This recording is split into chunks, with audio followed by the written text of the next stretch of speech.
Awesome, man. So as we jump in, one of the things Darren and I told you is that when I sold my company a few months back, I wish I would have talked to you first because I probably would have saved many, many thousands of dollars in legal fees. Like for the size of transaction we had and the little that we needed from an attorney, we used like a friend of a friend who was based in Iowa. And it was just like a nightmare. I think they were used to doing like $100 million transactions. And so anyways, it was definitely overkill for what we've done.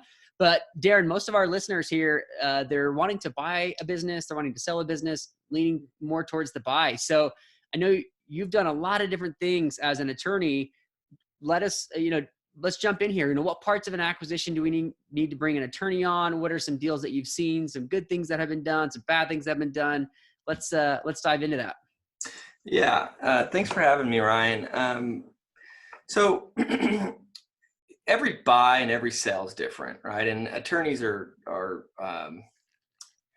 what's the word? Notorious for giving you this, well, it all depends answers, but it does. It all depends, right? It depends on how much money how much money the purchase is, depends on how much money you have. It also depends on, your capabilities. So typically, my advice for everybody is you get an attorney involved at the very beginning or as soon as you can, right? And there's a couple reasons for that. Attorneys are notorious for being Debbie Downers or for pointing out all the terrible things that's going to happen if you actually go through with this transaction. Hope does not spring eternal with attorneys. And so typically what I find is that, and entrepreneurs, on the other hand, they have never met a deal that didn't look good, or they've never met a company that they couldn't turn around, right? And so a lot of times it's a good kind of symbiotic relationship where the attorney will go through and say, well, Ryan, have you thought about this? Have you thought about that? What are you going to do about this? And so, it's never a bad idea to get them in at the very beginning as a sounding board. Now, with all that said, if we all had tons of money sitting around and we could all pay attorneys, $200 an hour or more, then, maybe you wouldn't be looking to buy a business. So there's also the practical reality of, look, sometimes deals don't require an attorney, or I guess require is the wrong word. There's just not enough money around, or there's not enough money to. Maybe like the deal size isn't big enough to like justify $10,000 in attorney fees or something like that. Absolutely. Right. And if that's the case, if it's a smaller deal, I would engage an attorney just, at the documentation process or during the due diligence process.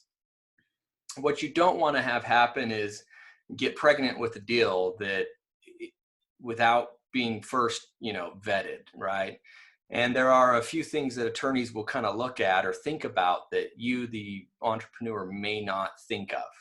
And it's always a good idea to say, okay, before we actually bind ourselves to this company or to this deal, what am I missing? Right. And have an attorney kind of go through it. What would be like a couple of things that you see in some of the deals you've done that were like, hey, attorneys are going to catch this thing, but maybe the entrepreneur or the acquirer or searcher could like, I don't know, kind of like, oh, that's a red flag. Let me bring Darren in. Yeah, so there's a couple things that I've thought of, and again, every deal is different, right? But some of the things that attorneys will think of that regular people don't, I shouldn't say regular, entrepreneurs don't, is, potential liability, meaning what's this company been doing? Are there any possible litigation, out there that's going to pop up his head? Because the one thing that you really don't want to do is you don't want to buy a lawsuit, right? And many times that's because the person that you're buying it from is a little bit unhinged, or there's problems, or they're a serial litigator, whatever that is, right? Or the person you're buying it from has not been following corporate formalities, is doing some things that, might be a little bit shady, or, you're not all that comfortable with. And what you don't want to have happen is there's a skeleton that you didn't uncover, and then pretty soon you're subject to a lawsuit, right? And a good attorney will always have an indemnification clause when you buy the property, saying, hey, if I get sued for buying your property or for buying your business, you're going to indemnify my legal costs. But it's one thing to have a clause; it's another thing to enforce it. And you got to chase them down, right? Like, who knows where they are now? You got to chase them down, and then maybe they say, well, you know what, I'm not going to do it. Then what? Then you got to bring a lawsuit against him saying, hey, you need to indemnify me for this. And then maybe you win that lawsuit and you get a judgment against him. And then you got to collect. And that's its own problem, is collecting any judgment you get. So that's really, really fascinating. So you've uncovered a few things there, Darren. When I also have approached deals, and all the deals I've done, it's all been asset purchases. So, and I've just because of, with an asset purchase, you set up another LLC or you set up your company, and you essentially just buy the assets of the other company that you want. They have their own company. So that if they did something shady 5 years ago, it's all on them. Is that kind of black and white pretty clear? Or like, can that cross the barrier if somebody, just because you buy the assets doesn't mean you're protected, so to speak, from the previous company? Yeah. So there's always, number one, anybody can bring a lawsuit, right? I mean, it's a great and terrible thing of the courts that we have today. But the other thing too is that there are so a little bit about, my background, and we've talked about this, is that, I'm really what I do a lot of work on is bankruptcy work, corporate bankruptcies. I don't do very many individual bankruptcies, but a lot of corporate work. And within that, I deal with a lot of the sale and purchases of business through the bankruptcies.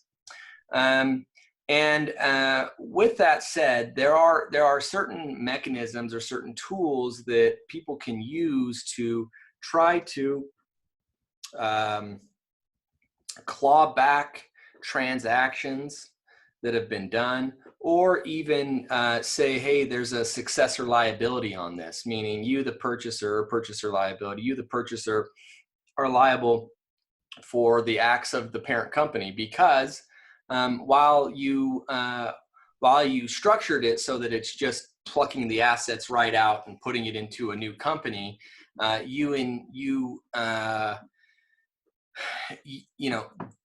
the fact of the matter is the practical situation is that you purchased all the assets of the company, and all you really did is change the shell around it, meaning business A to business B, right? And there is some litigation tools that litigators can use to kind of get to that. With that said, it is expensive. It's difficult to prove. And again, that's why you want an attorney to kind of document this, so that you can kind of disclose certain things, or even have certain language in the purchase agreement to kind of protect you against these, to prove that it was a arm's length transaction. Gotcha. That makes a lot of sense. So ultimately, you just really want to make sure that you can trust the seller at all times, right? Because if there isn't, you can kind of pierce that corporate veil or whatever, and some of those lawsuits can follow the assets, right? You could find yourself in hot water down the road. Well, and Ryan, I mean, you're right, but you're also, I also don't, again, I am not that attorney that looks at everything and says, boo-hoo, don't do this, right? But with that said, there's always the chance, right? And you don't ever want, entrepreneurs are very good at weighing risk, right? That's what they do. And so when you talk to a good attorney, or a good attorney will say, hey, here's some possible things that I'm looking at. But the risk is pretty low. But as long as the client understands that there is that risk out there, right, then they can go for it. I mean, and the other thing too is as you know, as soon as something becomes extra risky, you can go back to the seller and say, hey, look, we need to renegotiate this price, because I've had my attorney look at it, and at $100,000, the risk is too great. I don't want to do it. But hey, it's $60,000. I'm willing to take that risk. And so So, it's just another avenue or another way to kind of weigh uh, risk reward of purchasing that business or that asset. That's really, yeah, that's so fascinating. I think along the same lines there, and I've talked to a lot of people who've done deals where, you're typically buying deals that, maybe are sub $2-3 million purchase price. They're going to be about a 3x multiple, which sounds really good on paper. You're like, whoa, 33% on my money. Like, that's amazing. I'm not going to get that ROI in the stock market or really anywhere else. Right. But in reality it's still a risky purchase. And so it's actually priced pretty effectively. The seller will always know the business better than the buyer. And even 3 or 4 years down the road, there still might be closets with skeletons in them, and you just have no idea those closets even exist, right? So you kind of highlighted something too, Darren, like you should bring an attorney on as early as possible. Like, is that like, say, for example, I find a business, it looks really good. I submit a letter of intent or an LOI. Should I bring you on at that point or before that point, or what point should I be calling you up after I've found a business that I really like? You know, it depends. Like, uh, if you've got a really good relationship with your attorney and you trust his advice, and also he's not going to bill you for just kind of chit chat or idle chit chat, call him up, talk to him. And most attorneys are going to be pretty free with their time, especially at the beginning, if they know that, hey, if this soft deal goes hard, I'm going to be employed. He's going to take care of me. I trust him. He trusts me. For the most part, they'll be willing to kind of talk to you. And that's kind of what I would usually do is say, hey, I've got something on the horizon. I'm going to sign an LOI. Can you take a look at the LOI and see if there's anything that are they being overreaching with their, non-disclosure statement? Are they being overreaching on, due diligence period? And then typically, as I said, typically most attorneys will do that. Any good attorney will do it for relatively cheap. Right. And then when you get into hey, I'm actually doing full due diligence on this, then I would bring in the attorney. Some of the things that, and again, you've been buying lots of assets, which are different, right? But if you're buying an operational business, there are lots of things that people don't think of. Mainly, look at the supplier contracts with whoever's providing goods and services to that company. Most of them aren't going to care, right? Most of them aren't going to care if it's Joe or Mike that's writing the check, as long as the check's written. But some might, right? And some might have a clause in their contract that says, this isn't assignable, and then you're going to have to go back to that same supplier and say, hey, can you give me the same deal that you gave previous owner? And maybe they say no, maybe they say yes, right? But these are some of the things that I think attorneys will kind of think of, at least an analytical-minded attorney, about contract rights and frankly litigation rights and purchase rights, to say, hey, have you thought about this? Do we have everybody on board that you need to be on board? Do you have all the employees on board? Is there a manager that you really need or want? And if so, get a contract with them before you enter into a purchase agreement, right? Contingent on you purchasing, because again, what you don't want to do is buy something and then realize that it's not what you thought it was. Yeah, I've seen that too, where you have supplier concentration power or 1 or 2 employee power, where they know, hey, you just spent a ton of money on this business. And the supplier's like, okay, well, we had an agreement with the previous business. We don't with this one. Prices increased 20%. That might totally change the numbers of the business. Or I've also seen it. You take over a company and the general manager, 6 weeks in, comes in and says, hey, I've built this company. I'm making X. I need to now make X plus 50% or something like that, So I think you could see some of that too, or, they'll end up leaving or whatever that might be. And then all of a sudden you're kind of stuck with this business that's pretty tricky. You bring the lawyers in because they're going to think about these things. Whereas the entrepreneur is like, hey, I can grow this thing so fast, and they don't look at the downside. Whereas you come in there and say, well, you could do the upside, but also maybe factor in this part and this part, or, if this person is so key, can you give them some small piece of equity or some profit sharing to kind of keep them in the place? And you're basically structuring a deal so that you're also covering your downside if things were to not go as smooth as every entrepreneur wants them to be or believes they're actually going to be. Exactly. What are some of the actual questions that, someone who's looking to acquire a company would be asking an attorney, like during the transaction? Well, the biggest thing is just making sure that it's documented properly, right? And I think that's where most people think of attorneys, right? Is how do I document this sale so that the buyer's not going to go, Joe's Garage, you buy Joe's Garage, and then Joe opens up a garage right next door and calls it Joe's Garage 2.0, right? How do you document it so that you're trying to limit as much risk as possible, right? And some, and that's a good and a bad. I have some clients that, want purchase agreements that are so tight and so foolproof. And despite what you hear on the movies and the TV shows, there's really no such thing, right? And furthermore, the cost of drafting something like that just gets prohibitive. So, I mean, there is with any transaction, there is a step of faith that must be made.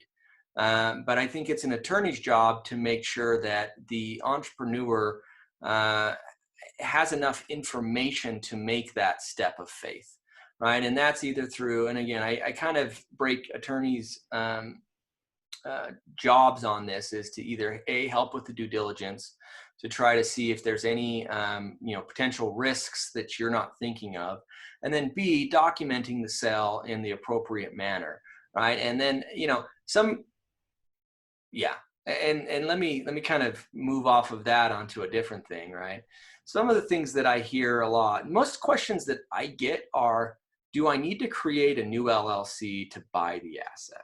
Right? That's something that I get a lot of time. Or what's the structure that I need to get? And again, I mean, look, it all depends. If this is a large company, you probably need to pull in. You probably need to pull on a financial advisor, and between the financial advisor and the attorney, they can kind of figure out what's the best structure for you from a tax situation and from a liability situation. In my opinion, your basic, I'm buying this asset or I'm buying this company, a simple LLC is going to be just fine. And you don't necessarily need to create a new one. I have clients that have, 30 LLCs, floating around. And at times it gets unwieldy. You're paying, you're paying for, the yearly fee, the reinstatement fee every year. But I don't think you need that many. But typically just a simple LLC is going to be kind of your best bet, right? And then from there, you can, your accountant might say, hey, we should treat this as an S corp, or maybe we're growing so much that we want to become incorporated. But the default is always an LLC. Always buy under an LLC. Don't buy personally. And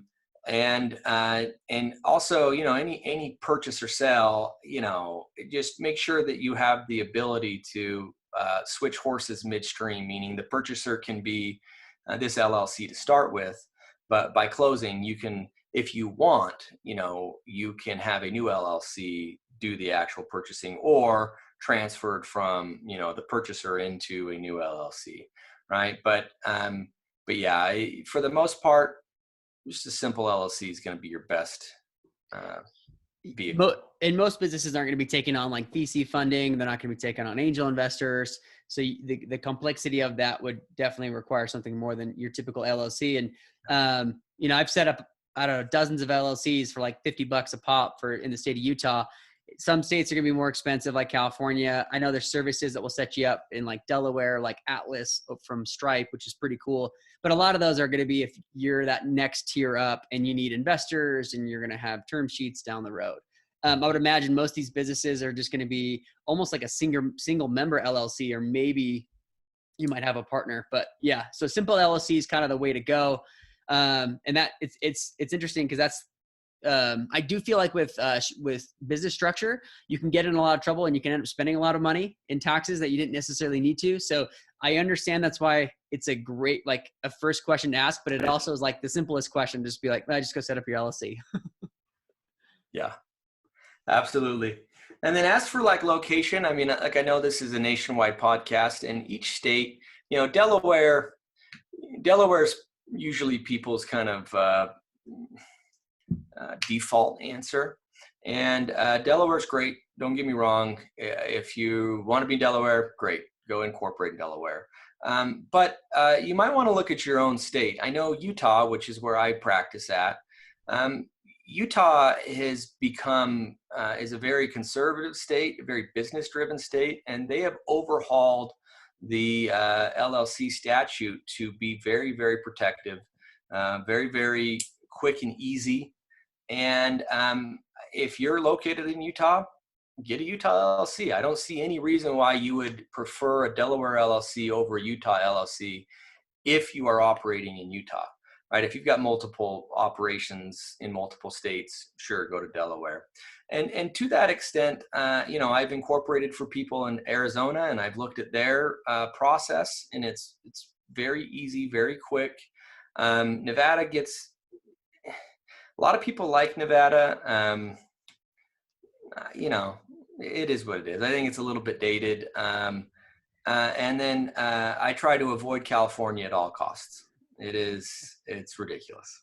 Yeah, I've heard that too. And I looked at a company recently in California, and it ended up not being the right fit, but also it was quite complicated to end up doing that deal anyways. So this is super awesome. In terms of how people can reach you, Darren, what's the best way if people have questions, they need an attorney, what's the best way for them to reach out to you?